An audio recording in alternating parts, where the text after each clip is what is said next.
एक गांव में रतन नाम का अमीर युवक रहता था, जो दिन भर आवारा फिरता रहता था। एक दिन उसका भाई बिरजू उससे बोला, ये तुमने आए दिन क्या नाटक बना रखा है रतन? मैं कुछ समझा नहीं भैया। रतन, तुम पूरे 21 वर्ष के हो चुके हो। हमारा इतना बड़ा अनाज का व्यापार है, आखिर तुम मेरे साथ गोदाम में क्यों नहीं बैठते? भैया, ये मेरे खेलने कूदने की उम्र है, मेरा भी काम करने का बिल्कुल भी मन नहीं है। रतन, माँ और पिताजी के जाने के बाद तुम ही मेरी जिम्मेवारी हो। मैं नहीं चाहता कि तुम दिन भर ऐसे ही आवारागर्दी करते रहो। कल को मुझे तुम्हारा विवाह भी करना है। सीधे सीधे क्यों नहीं कहते भैया कि माँ और पिताजी के जाने के बाद मैं आपको बोझ लगने लगा हूं? रतन की बात सुनकर बिरजू क्रोधित होकर बोला, अपनी जुबान को लगाम दो रतन। तुम अपने बड़ों से बात करने की बिल्कुल तमीज भूल गए हो। रतन बिरजू की बात को नजरअंदाज करके क्रोधित होकर घर से बाहर निकल गया। तभी बिरजू की पत्नी आरती आकर बिरजू से बोली, रतन अब जवान हो चुका है, आपका उसे इस तरह डांटना शोभा नहीं देता। सुना तुमने आरती, उसने क्या कहा? मैं उसे बोझ समझता हूँ। अब चिंता मत कीजिए, धीरे धीरे वो सब समझ जाएगा। इधर रतन गांव में फिर से आवारागर्दी करने लगा। तभी उसकी नजर मुखिया की बेटी झुमरी पर पड़ी। रतन उसके पास जाकर बोला, मैं तुमसे काफी दिनों से बात करना चाह रहा था झुमरी।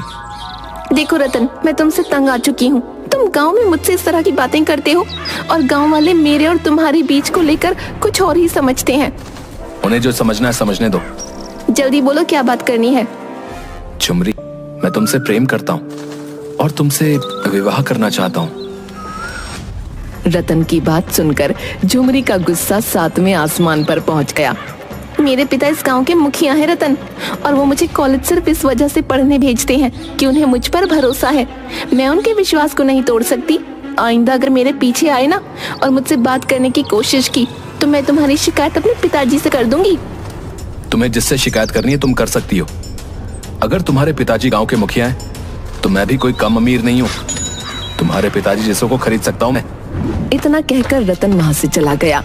शाम को जब रतन घर आया तो उसने देखा कि मुखिया उसके भाई बिरजू के पास बैठा था। बिरजू रतन से बोला, ये मैं क्या सुन रहा हूँ रतन? अब तुम आवारागर्दी करने के साथ साथ लड़कियों को भी छेड़ने लगे। मैंने किसी को नहीं छेड़ा भैया। मैं मुखिया जी की बेटी से प्रेम करता हूँ, उससे विवाह करना चाहता हूँ। प्रेम करते हो? प्रेम शब्द का मतलब भी समझते हो तुम?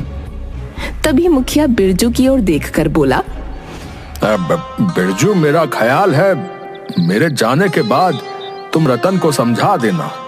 ये समझदार है, समझ जाएगा। नादानी में लड़के ऐसी गलतियां कर ही देते हैं। नहीं मुखिया जी, आज मैं फैसला करके रहूंगा। आज तो इसने हद पार कर दी है। इतना बोलकर बिरजू रतन से बोला, रतन, मैं तुम्हारा विवाह अगर मुखिया जी की बेटी झुमरी से करा दूं तो तुम उसे खिलाओगे क्या? तुम करते क्या हो? तुम्हारी महीने की आमदनी कितनी है? अपने भाई की बात सुनकर रतन का दिमाग पूरी तरह से खराब हो गया।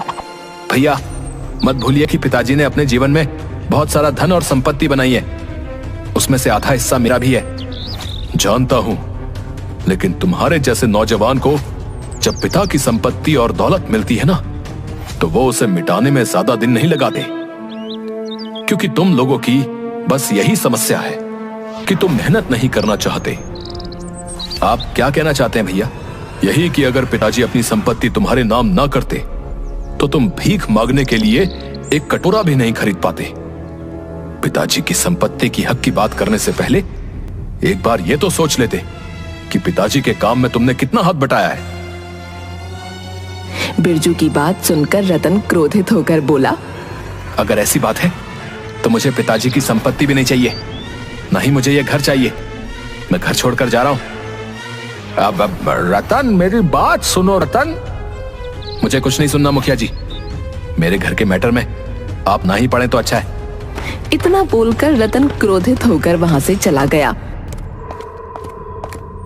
आरती बिरजू से बोली, ये आपने सही नहीं किया। आपको रतन से इतना कठोर रवैया नहीं अपनाना चाहिए था। नहीं आरती, अगर आज मैं कठोर रवैया नहीं अपनाता तो रतन के हौसले और बुलंद हो जाते। जो भाई अपने छोटे भाई को डांटते नहीं, वो अपने भाई के सबसे बड़े दुश्मन होते हैं।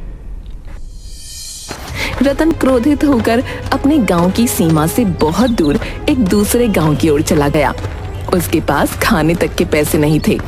रतन भूखा प्यासा थक हार कर एक गांव की सीमा पर बनी झोपड़ी के सामने बैठकर रोने लगा। आज अगर मेरे पिताजी और माँ जीवित होती तो क्या भैया मेरे साथ ऐसा व्यवहार करते? मेरा इस दुनिया में कोई नहीं है। रतन नहीं जानता था कि झोपड़ी के अंदर कन्हैया नाम का उसका ही हम उम्र युवक रहता था। कन्हैया उस झोपड़ी के बाहर निकलकर बोला, कौन हो तुम और मेरी झोपड़ी के बाहर तुम रो क्यों रहे हो? मेरा नाम रतन है। अगर तुम्हें अपनी झोपड़ी के सामने रोने से ऐतराज है तो मैं कहीं और जाकर रो लेता हूँ। मेरा नाम कन्हैया है। लगता है दोस्त घर से काफी नाराज होकर आए हो और अंदर से काफी उदास भी हो और शक्ल से काफी भूखे भी लगते हो। मैंने सुबह से कुछ नहीं खाया और मेरे पास पैसे भी नहीं है, तो चलो मेरे साथ, मैं तुम्हें खाना खिलाता हूँ। रतन उसकी झोपड़ी की तरफ देखने लगा। मेरी झोपड़ी की ओर मत देखो, मैं तुम्हें यहाँ के अच्छे ढाबे पर खाना खिलाऊंगा। लेकिन तुम मुझे खाना क्यों खिलाना चाहते हो? मैं तो तुम्हें जानता भी नहीं। मेरा और तुम्हारा रिश्ता क्या है? दोस्ती? दोस्ती का, इंसानियत का, और इससे बड़ा दुनिया में कोई रिश्ता नहीं होता दोस्त। कन्हैया की आंखों में अपनापन देखकर रतन मुस्कुराते हुए बोला, ठीक है। कन्हैया रतन को ढाबे पर ले गया। रतन ने पेट भर खाना खाया। खाना खाने के बाद वो रतन के साथ झोपड़ी में बैठा हुआ था। तुम करते क्या हो कन्हैया? कुछ नहीं दोस्त, कुछ भी छोटा मोटा काम मिल जाए कर लेता हूँ। छोटा मोटा काम? कहीं तुम चोरी वगैरह तो नहीं करते? अरे नहीं नहीं, छोटा मोटा काम से मतलब है छोटी मोटी मजदूरी। अपनी झोपड़ी को देखकर ये तो तुम समझ ही गए होगे कि ये झोपड़ी एक गरीब की झोपड़ी है। बचपन में ही माता पिता छोड़कर चले गए, तब से मैं अकेला ही हूं। जब तुम्हें अपनी झोपड़ी के बाहर अपने माता पिता को याद करते हुए देखा तो मुझे अपने माता पिता याद आ गए। एक समय में मैं भी अपने माता पिता को याद करके बहुत रोता था। अब क्या मैं भी तुम्हारी झोपड़ी में तुम्हारे साथ रह सकता हूँ? यह भी कोई पूछने की बात है? मेरी झोपड़ी में 2 ही चारपाई हैं। एक हमेशा खाली पड़ी रहती थी, शायद ये तुम्हारे लिए ही थी। रतन कन्हैया से बात करते करते ही सो गया। अगले दिन रतन कन्हैया से बोला, अब अगर तुम्हें कोई ऐतराज ना हो दोस्त, तो क्या अब मैं भी तुम्हारे साथ मजदूरी कर सकता हूँ? रतन, तुम्हारे कपड़े देखकर ही मैं समझ गया था कि तुम कोई अमीर घराने से ताल्लुक रखते हो। तुम्हारे हाथ बता रहे हैं कि तुमने आज तक कभी कोई भारी वजन नहीं उठाया। तुम रहने दो। अब नहीं नहीं, काम को लेकर मेरे भैया ने मुझे ताना मारा था। मैं भी काम कर सकता हूँ, मैं तुम्हारे ऊपर बोझ नहीं बनूंगा। रतन की बात सुनकर कन्हैया मुस्कुराने लगा। उस दिन के बाद रतन रोज कन्हैया के साथ मजदूरी करने लगा। कुछ ही दिनों में वो दोनों गहरे दोस्त बन गए। मगर रतन कभी कभी अचानक उदास हो जाता था। ये तुम अचानक उदास क्यों हो जाते हो? अगर तुम्हें घर की याद आती है तो तुम चले क्यों नहीं जाते? नहीं, मेरे परिवार वाले मुझे बिल्कुल भी प्यार नहीं करते। अगर थोड़ा सा भी करते होते तो वो मुझे ढूंढते हुए यहाँ जरूर आते। एक दिन कन्हैया और रतन गांव की सड़क पर बने हुई छोटी सी दुकान पर चाय पी रहे थे। तभी एक लग्जरी कार आकर रुकी। उस लग्जरी कार में बिरजू और आरती निकलकर बाहर आ गए। रतन, हमने तुम्हें कहां कहां नहीं ढूंढा, तुम यहाँ हो। चलो घर चलो।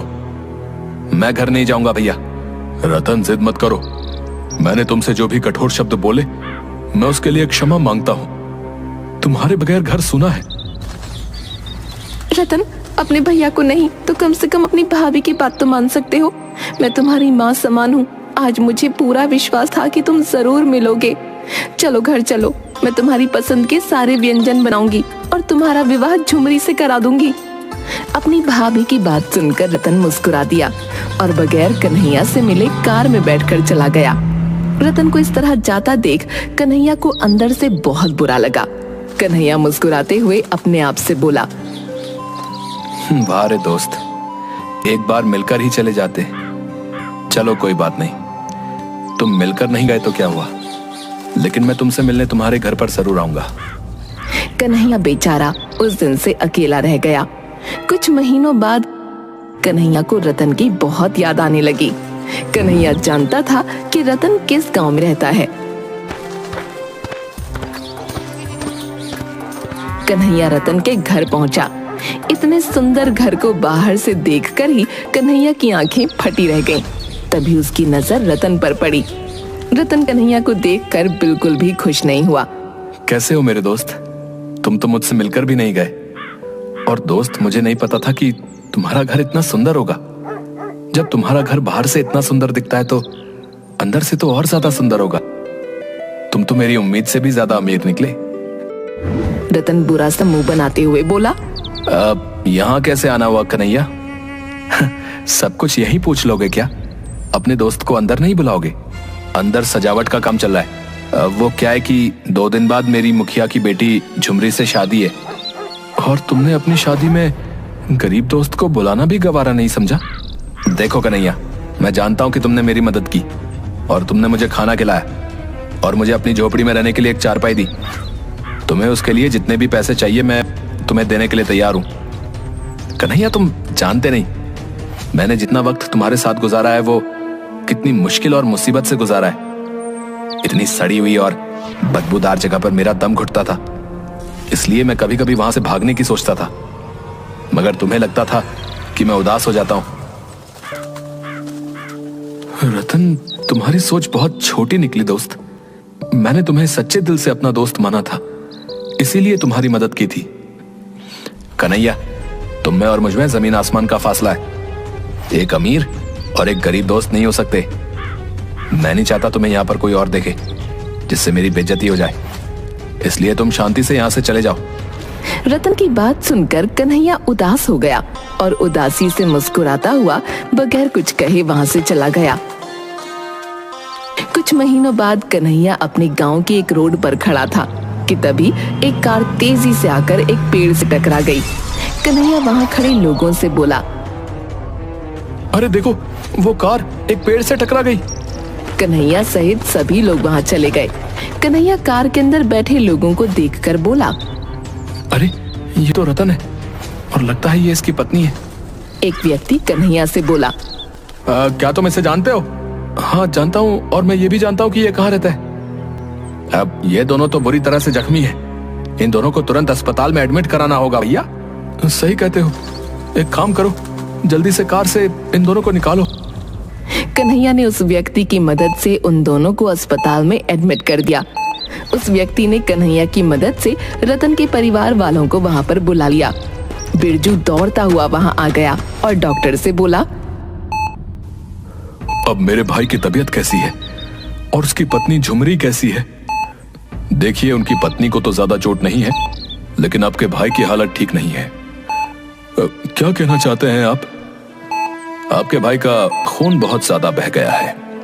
खून ज्यादा बह जाने की वजह से उनकी दोनों किडनियां डैमेज हो गई हैं। तो फिर आप मेरी किडनी ले लीजिए। अब आई एम सॉरी, आपकी एज ज्यादा है।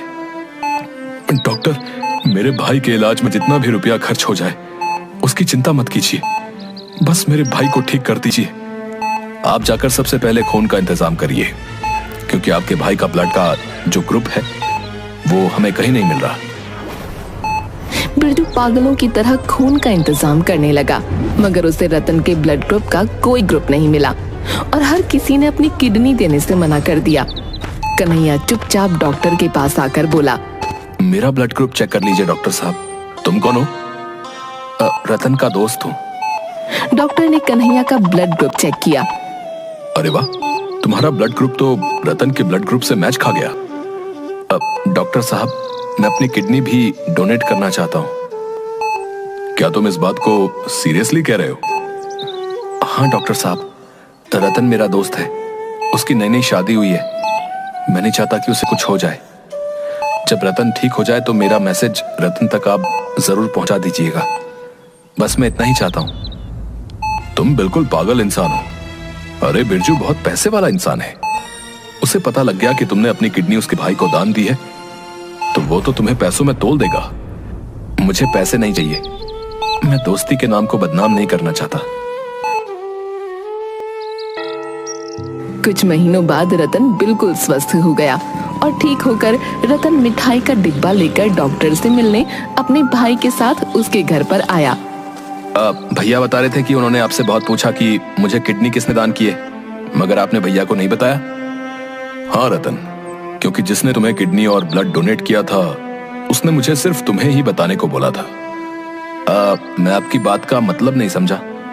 उसने अपना नाम कन्हैया बताया था और मुझसे कहा था कि रतन जब स्वस्थ होकर आपसे किडनी डोनेट करने वाले का नाम पता करने आए तो आप उसे मेरा नाम बताना और साथ ही साथ ये भी कहना कि असली दोस्त इसे कहते हैं। रतन से कहना कि अगर उसे दोस्त बनना है तो वो किसी गरीब को बनाए, क्योंकि गरीब ही मुसीबत में कम आते हैं।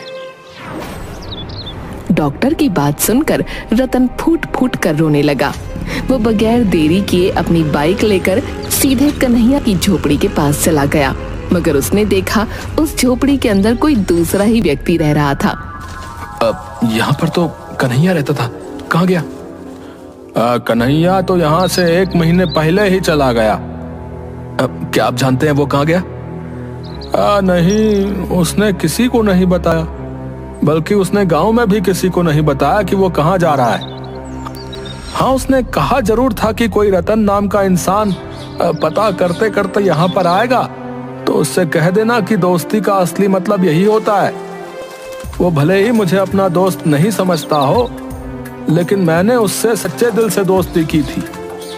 उस व्यक्ति की बात सुनकर रतन भारी मन से झोपड़ी के बाहर निकल आया और पागलों की तरह कन्हैया को ढूंढने लगा, मगर कन्हैया उसे आज तक नहीं मिला। कन्हैया रतन को दोस्ती का बहुत बड़ा पाठ सिखा गया था।